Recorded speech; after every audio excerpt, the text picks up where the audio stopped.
खुश आमदेद। जरा सोचिए, इंसानी तारीख का सबसे अजीम, सबसे हैरत अंगेज सफ़र कौन सा था?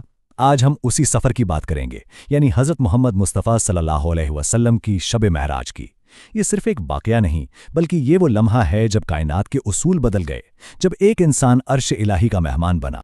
जी हाँ, ये कोई कहानी नहीं बल्कि एक ऐसी रोशन हकीकत है जब वक्त की रफ्तार थम गई और एक इंसान अपने रब का मेहमान बना।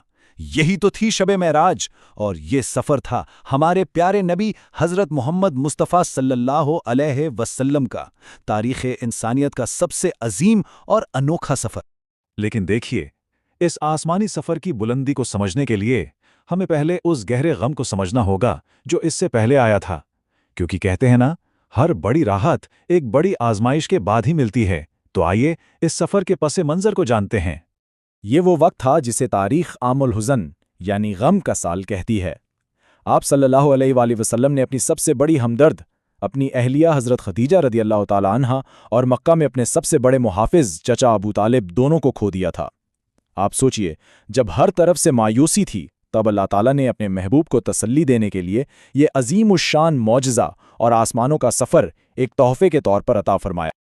तो इस रात इस नाकाबिले यकीन सफ़र का आगाज़ हुआ। इसका पहला हिस्सा अल इसरा कहलाता है, यानी रातों रात ज़मीन पर किया जाने वाला सफ़र। आइए देखते हैं कि इसमें क्या ख़ास था। अल्लाह के हुक्म से हज़रत जिब्राईल अलैहिस्सलाम एक आसमानी सवारी यानी बुराक के साथ हाजिर हुए, और उसकी रफ्तार, इसका आलम यह था कि जहां तक नजर जाती वहीं उसका अगला कदम होता। जरा तसव्वुर कीजिए, एक पलक झपकने में मक्का मुकर्रमा से मस्जिद अक्सा तक का हज़ारों मील का फासला तय हो गया। मस्जिद अक्सा में जो मंजर था वो तारीख ने कभी नहीं देखा था। हज़रत आदम अलैहिस्सलाम से लेकर हज़रत ईसा अलैहिस्सलाम तक तमाम के तमाम अंबियाए किराम आप सल्लल्लाहु अलैहि वसल्लम के पीछे नमाज के लिए सफ़ बांधे खड़े थे। और इमामत किसने की? हमारे आका सल्लल्लाहु अलैहि वसल्लम ने।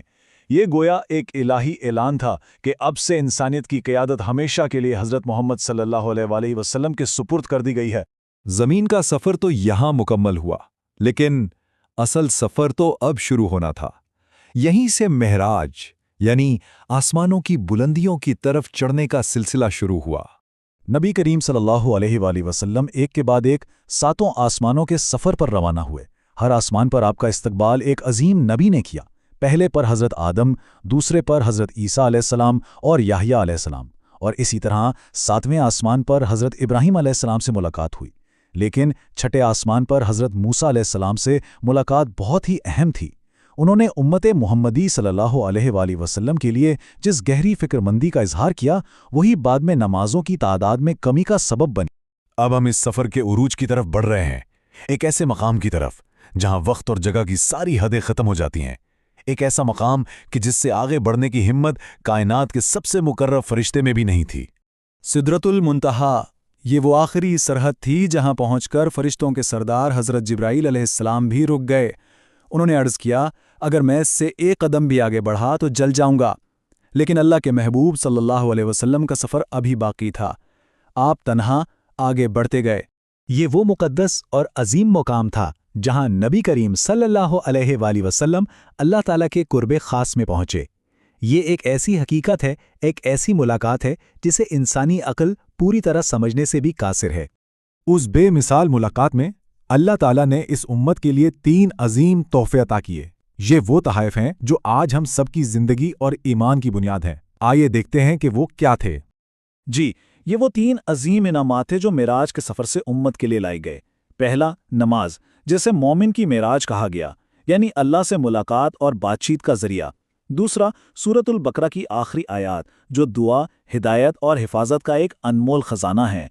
और तीसरा, सबसे बड़ी खुशखबरी कि जो भी तौहीद पर कायम रहा उसके लिए जन्नत की ज़मानत है।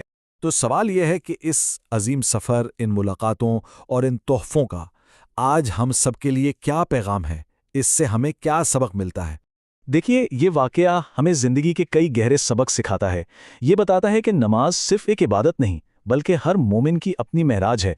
ये हमें यकीन दिलाता है कि हर मुश्किल के बाद आसानी है, और सबसे बढ़कर ये याद दिलाता है कि जब ज़िंदगी में गम आए तो अल्लाह पर भरोसा रखें। जिस तरह उसने अपने महबूब को गम के बाद आसमानों की बुलंदी अता की, वो अपने बंदों को भी कभी तन्हा नहीं छोड़ता। اور یہی بات ہمیں اس پورے سفر کے سب سے طاقتور اور ذاتی پیغام تک لے آتی ہے، ایک ایسا پیغام جو ہر ایک انسان کے لیے، ہر دور کے لیے ہے۔ یہی معراج کا سب سے بڑا اور ذاتی پیغام ہے۔ اگر اللہ کے محبوب ترین نبی صلی اللہ علیہ وسلم کو آزمائشوں سے گزرنا پڑا تو یاد رکھیے، ہماری اور آپ کی مشکلات بھی ہمیں اللہ کے قریب کرنے کا ایک ذریعہ ہیں۔ ہر آزمائش کے پردے میں ایک انعام چھپا ہوتا ہے، بس صبر اور یقین کی ضرورت ہے۔ تو آئیے اس سوال پر غور کریں کہ یہ سفر ہمیں اپنی زندگی کی آزمائشوں کے بارے میں کیا سکھاتا ہے۔ اگر شب معراج کا یہ پیغام آپ کے دل تک پہنچا ہو تو اس سے دوسروں تک پہنچانے میں ہماری مدد کریں۔ اس ویڈیو کو لائک کریں، شیئر کریں اور سبسکرائب کریں۔ اللہ ہم سب کو شب معراج کے حقیقی پیغام پر عمل کرنے کی توفیق عطا فرمائے۔ آمین یا رب العالمین۔